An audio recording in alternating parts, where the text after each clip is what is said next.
हुआ। उस समय शकुनी ने अत्यंत मधुर वचन कहा कि हे राजन, आगे बहुत कार्य करना है, इसलिए आप महाक्रोध का त्याग करें।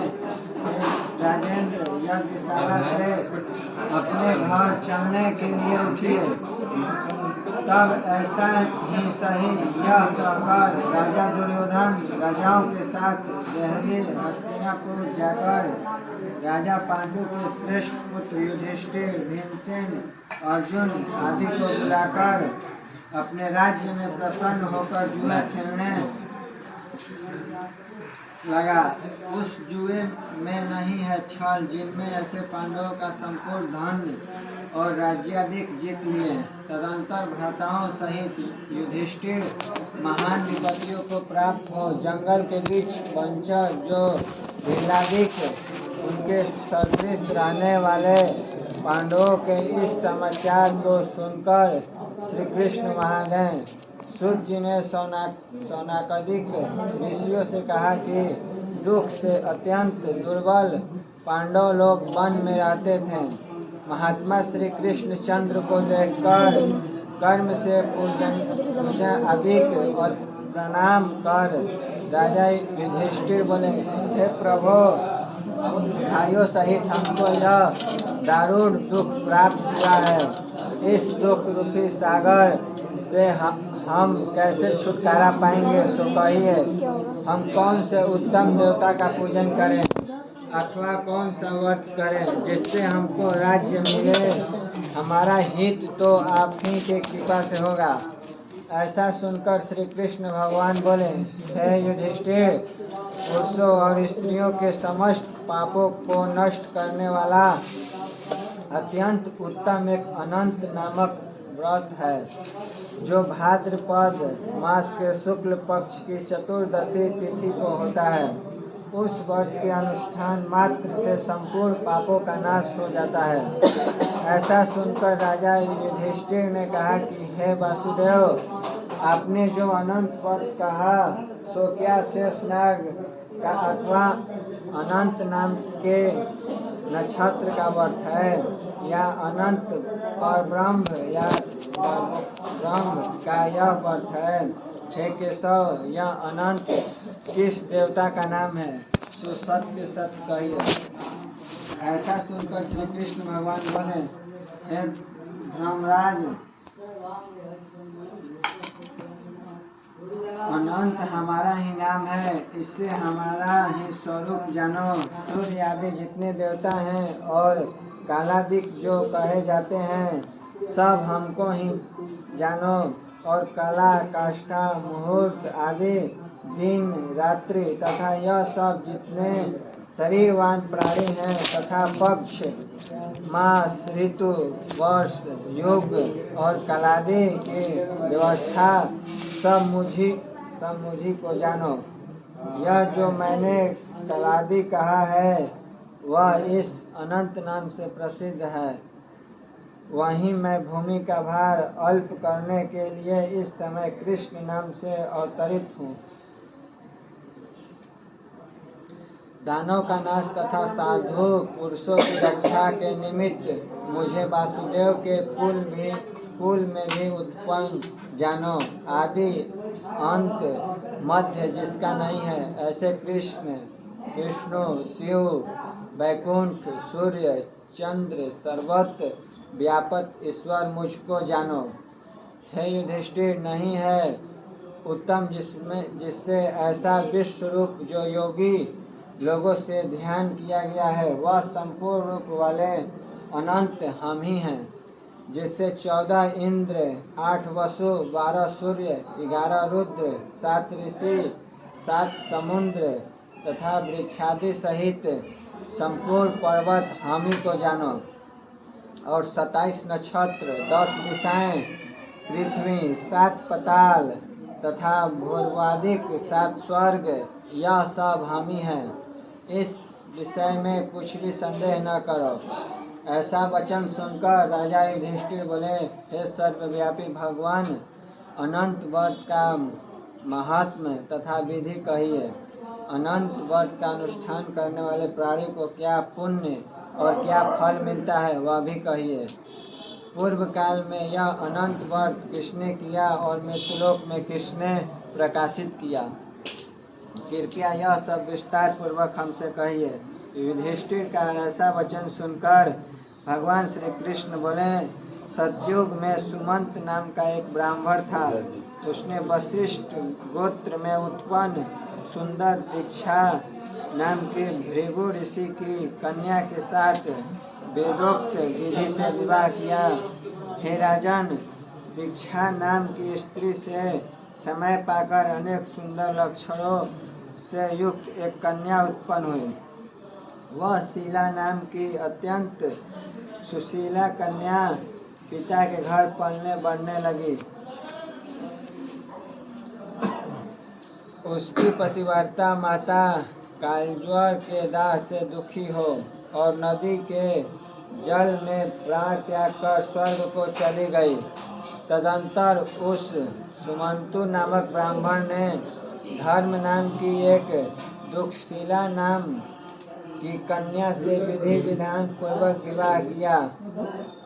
वह स्त्री नाम के ही सदृश दृष्टि स्वभाव कर्कश वचन बोलने वाली बड़ी प्रचंड थी। वह शीला नाम की कन्या पिता के घर गृह कार्य करने में बड़ी चतुर थी। वह आंगन, बाहर दरवाजे के ऊपर और दहली के ऊपर स्वास्तिक, शंख, कमल के नीले, सफेद और काले अनेक प्रकार के चिन्हों को लिखकर देखा करती थी। इसके अंतर इसी तरह बहुत दिन बीतने पर कौमावस्था में प्राप्त वह शीला पिता के घर बड़ी मंगल देने वाली हुई। उसको देखकर पिता सोचने लगा कि हम यह कन्या पृथ्वी में किस गुणवान वर को दें। ऐसा विचार कर वे दुखी हुए। उसी समय उत्तम वेद वेदांग जानने वाले कौंडिन्य नाम के मुनि कन्या के लिए आए। वे बोले कि तुम्हारे गुण युक्ता कन्या से मैं विवाह करना चाहता हूँ। ऐसा सुनकर पिता ने शुभ दिन में ब्राह्मणों में इंद्र तुल्य कौंडिन्य मुनि को अपनी कन्या दे दी। श्री कृष्ण ने कहा, हे धर्मराज, सुमंत ने वेद विधि से उसका विवाह कर दिया। उस समय वहाँ पर स्त्रियां गीत गाने लगी और ब्राह्मण लोग स्वस्ति वाचन करने लगे, बंदी जय घोष करने लगे। इस प्रकार विवाह कर सुमंतु ब्राह्मण अपनी कर्कशा स्त्री से बोला, दामाद के संतोष के लिए कुछ द्रव्याधिक दहेज में देना चाहिए। ऐसा सुनकर वह कर्कशा क्रोध से घर की शोभा बिगाड़कर संपूर्ण द्रव्याधिक पेटी में अच्छी तरह बंद कर दामाद से बोली कि आप अपने घर जाइए, हमारे घर में कुछ भी द्रव्य नहीं है। यदि विश्वास न हो तो देख लीजिए। श्री कृष्ण जी ने कहा, हे पार्थ, ऐसा सुनकर वे मुनि उदास हुए और वह कन्या भोजन से बचे हुए अनादि को मार्ग में खर्च करती गई। कौंडिन्य मुनि भी उस सुमंत की कन्या शीला को बैलगाड़ी पर बैठाकर सैने चलने लगे। जाते जाते पुण्यदायक यमुना नदी को देखकर उसके किनारे रथ खड़ा कर शिष्यों को नियुक्त कर वे स्नान संध्यादि करने लगे। मध्याह्न के समय भोजन का समय जानकर रथ से उतर नदी के किनारे उस शीला ने लाल वस्त्र पहने हुए स्त्रियों के समूह को चतुर्दशी के दिन श्री जनार्दन भगवान का पूजन करते हुए देख उनके पास जा उन स्त्रियों से वह धीरे से पूछने लगी, तुम लोग यह क्या कर रही हो? इस व्रत का क्या नाम है? ऐसा सुनकर सील की श्रृंगार जिसका ऐसी उस शिला से वे स्त्रियां बोली, यह अनंत भगवान का व्रत है, हम अनंत भगवान को ही पूछते हैं। ऐसा सुनकर शिला बोली कि मैं भी यह उत्तम व्रत करूंगी। उस अनंत व्रत की क्या विधि है और वह व्रत किस प्रकार का है, इसमें क्या दान होता है, कौन देवता पूजे जाते हैं, सो मुझसे कहो। ऐसा सुनकर वे स्त्रियां बोली, हे शिले, उत्तम अन्न को त्रस्त मात्र एक सेर लेकर मलपुआ आदि पकवान बनाकर आधा ब्राह्मण को देवें, आधा स्वयं भोजन करें। फिर कृपणता न करते हुए शक्ति के अनुसार दक्षिणा देवें और यह व्रत नदी के तीर पर करें और भगवान हरि की कथा सुने। पूषा के शेष नाग को बनाकर बांस के पात्र में रखकर फिर स्नान कराकर मंडप के भीतर भगवान का सविधि पूजन करें। चंदन, पुष्प, धूप, दीप और अनेक प्रकार के नैवेद्य आदि मिष्ठान सहित रखें। उनके आगे मजबूत सूत का डोरा केसर रंग का 14 गांठ देकर बाएं हाथ में बांधें। प्रथम यह स्मरण करें कि हे वासुदेव, नहीं है अंत जिसका ऐसे संसार रूपी महासागर में डूबी हुई मुझ की अच्छी तरह उद्धार करो और अपने अनंत रूप में लीन करो। हे सूत्र रूपी अनंत भगवान, आपको बारंबार नमस्कार है। ऐसा स्मरण कर सूत्र रूपी अनंत भगवान को बाएं हाथ में बांधकर स्वस्थ चित्त हो भोजन करें। संसार रूपी अनंत नारायण भगवान का ध्यान तथा भोजन करें, अपने घर जाएं। हे भद्रे, यह व्रत तुमसे कहा। भगवान श्री कृष्ण युधिष्ठिर से बोले, हे राजेंद्र, प्रसन्न चित्त से ऐसा व्रत विधान सुनकर वह शिला भी सुंदर डोरे को हाथ में बांध व्रत करने लगी। जैसा 14 गांठ देकर बाएं हाथ में बांधना कहा है, वैसा बांधकर अपने भोजन का आधा ब्राह्मण को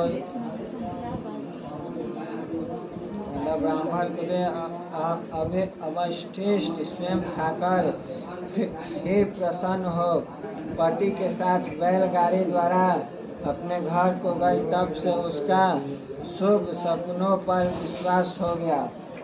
यह अनंत व्रत करने से गोधन और धन्य आदि से भरपूर घर हो गया है। वह सोने में ग्रंथित माणिक्य और मोतियों के हारों से भूषित और अतिथि पूजन में सर्वदा व्याकुल रहती थी। सुख से रहकर वह मणि युक्त करधनी तथा मोतियों की मालाओं से अलंकृत घर में पति के साथ उत्तम वस्त्र पहनी सावित्री के समान शोभित होने लगी। किसी समय पति ने बैठी हुई शिला के हाथ में बांधा सुंदर डोरा देखा और शिला से बोला कि हे शिले, डोरा क्या तूने मुझे बस में करने के लिए बांधा है, इसका कारण कहो। ऐसा सुनकर वह शिला बोली कि जिसके प्रसाद से संपूर्ण धान्य संपदा मनुष्य को मिलती है, वहीं यह अनंत हमने धारण किया है। भगवान श्री कृष्ण ने कहा कि लक्ष्मी के मद में अंधा होकर शिला के ब्राह्मण पति ने शिला के वचन सुनकर उसकी बाह के डोरे को जल्दी से तोड़ दिया और अनंत कौन है ऐसा कहते हुए पाप कम करते हुए मूर्ख ने डोरा अग्नि की ज्वाला में डाल दिया। उधर शिला व्याकुल होकर हाहाकार करती दौड़ी, उसने डोरे को लेकर दूध में डाल दिया। इस पाप कर्म से उसकी लक्ष्मी नष्ट होने लगी। गौ आदि चोर ले गए, घर में आग लग गई, सब धन नष्ट हो गया। जो जिस तरह से धन आया था उसी तरह से फिर चला गया। इसी तरह कुटुंबम में कभी भी कलह होने लगा, भाइयों में लड़ाई होने लगी। अनंत को फेंकने के पाप से घर में दरिद्रता घुस गई। भगवान श्री कृष्ण ने कहा कि हे युधिष्ठिर, उसके साथ संसार में कोई बातचीत नहीं करता था। वह शरीर से अति संतप्त हो गया और मन से भी दुखी रहता था।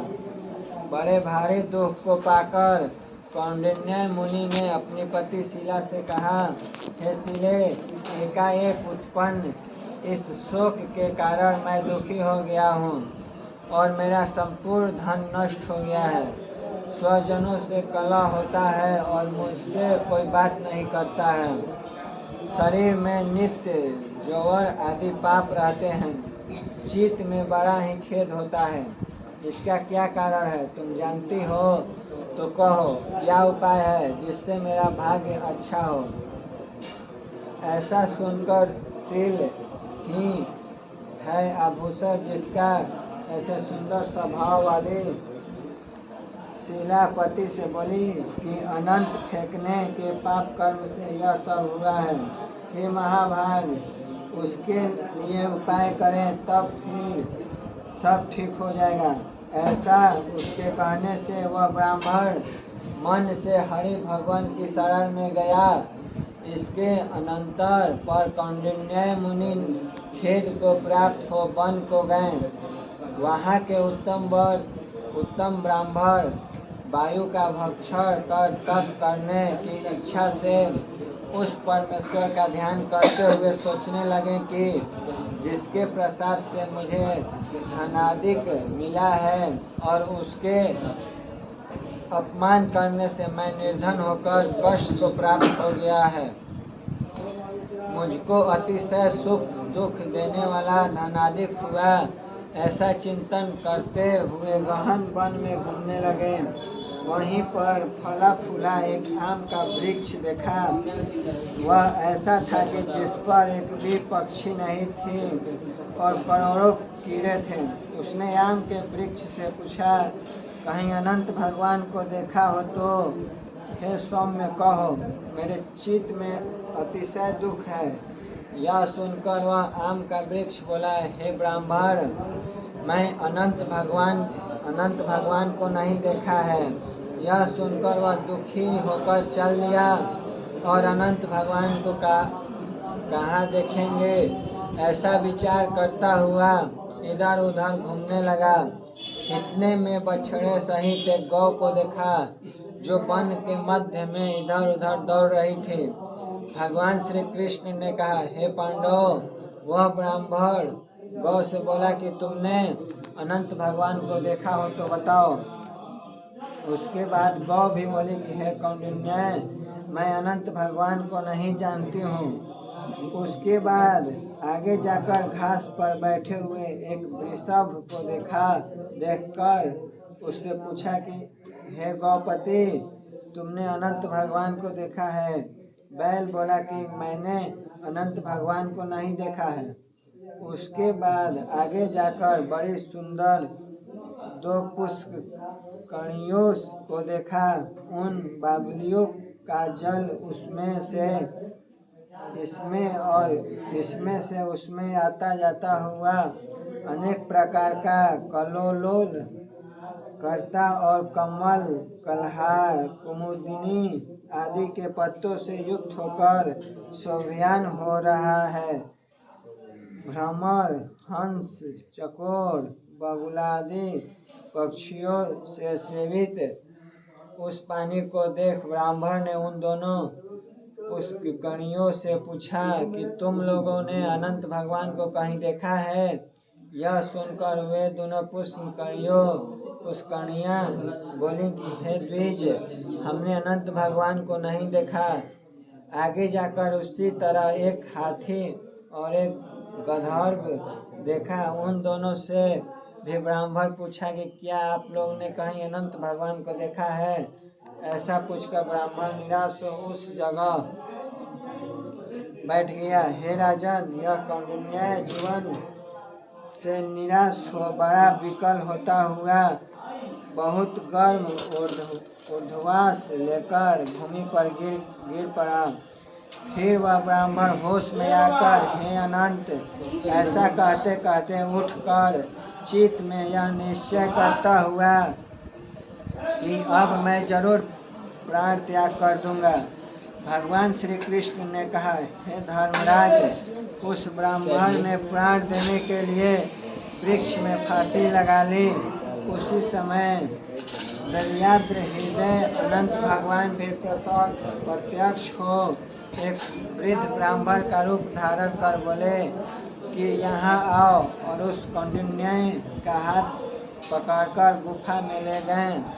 उस गुफा में कौंडिन्य मुनि ने एक नगर को देखा जिसमें बड़ी ही स्वरूपवान स्त्री पुरुष विद्यमान थे और सुखदायक दिव्य सिंहासन पर भगवान बैठे थे, जिनके अगल बगल शंख, चक्र, गदा, पद्म और गरुड़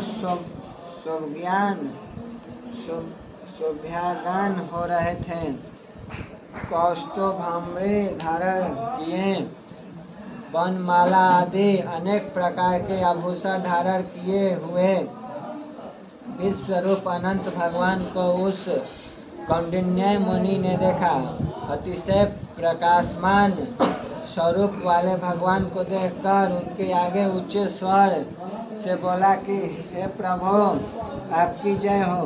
ऐसा कहकर तथा प्रणाम कर बोला, हे नाथ, हे पुंडरीकाक्ष, हम पाप रूप पाप कर्म करने वाले, हमारी आत्मा पाप रूप है और हम पाप से ही उत्पन्न हैं। रक्षा करें। आप मेरे संपूर्ण पापों को हरने वाले उस मुनि का वचन सुनकर अनंत देव भी बड़े कोमल वचन से बोले, हे विपेंद्र,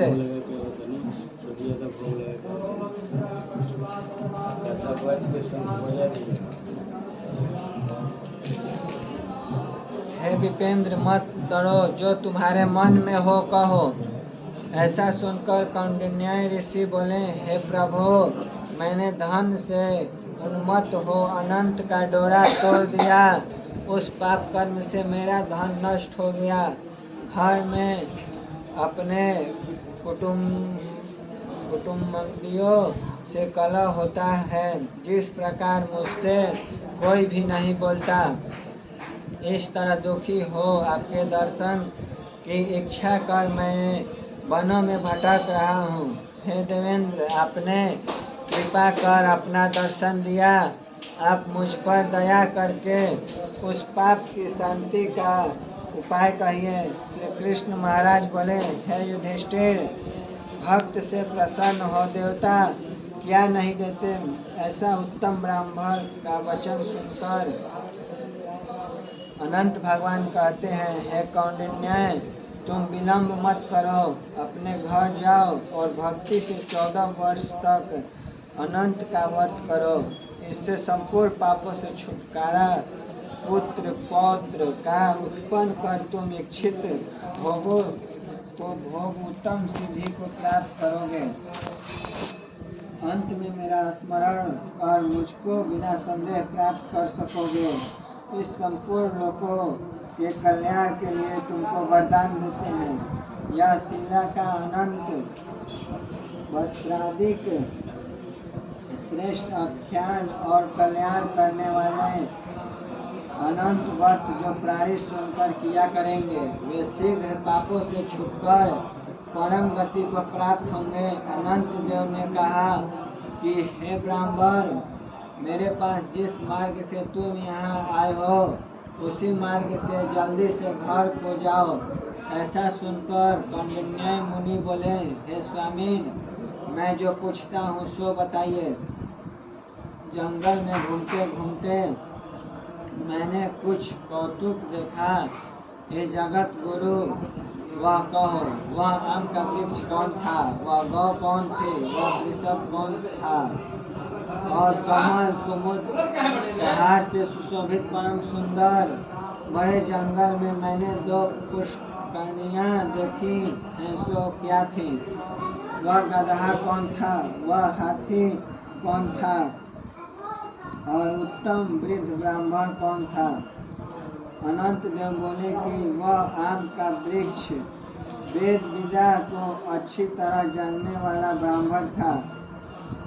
उसने शिष्य को विद्या नहीं दी, इसलिए यह वृक्ष हुआ।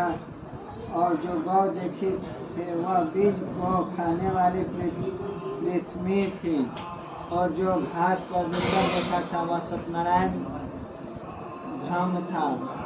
और धर्म अधर्म आदि जो कुछ भी परस्पर देती और लेती रही, और वेद पाठ वाले ब्राह्मण को नहीं दिया, भिक्षुओं को भिक्षा नहीं दी। उस पाप कर्म से उन दोनों का जल आपस में इधर उधर होता है। गदहा जो देखा वह क्रोध था, और वह जो हाथी था जो अभिमान रहा। वह ब्राह्मण जो रहा सो अनंत हम है, और गुफा जो था वह कठिन संसार था। अनंत देव ऐसा बताकर उसी जगह उनका ध्यान हो गया। यह सब स्वप्न के समान देखकर उसी जगह से मुनि अपने घर आए, और 14 वर्ष तक अनंत व्रत कर जैसा अनंत देव ने कहा था वह सब सुख भोग कर अंत में वह अनंत देव का स्मरण कर अनंत लोक को चले गए। हे राजश्री, तुम भी यह कथा सुनो और व्रत करो। जिसके प्रकार से ब्राह्मण को 14 वर्ष में फल प्राप्त हुआ, तुमको भी उसी तरह अनंत देव की कृपा से सब इच्छित वस्तु एक ही वर्ष में कथा सुनकर व्रत करने से प्राप्त हो जाएगी। हे राजन, व्रतों में उत्तम व्रत मैंने कहा, जिसको सुन प्राणी सब पापों से छूट जाते हैं, इसमें संदेह नहीं है, और हरि चरणों को प्राप्त होते हैं। एक कुरुकुल में उत्पन्न युधिष्ठिर, जो शुद्ध विचार वाले प्राणी संसार रूपी गुफा में सुख से फिरने की इच्छा करते हैं, वह तीनों लोकों के स्वामी अनंत देव का पूजन कर डोरे को दाहिने हाथ में बांधते हैं। बोलिए अनंत भगवान की जय।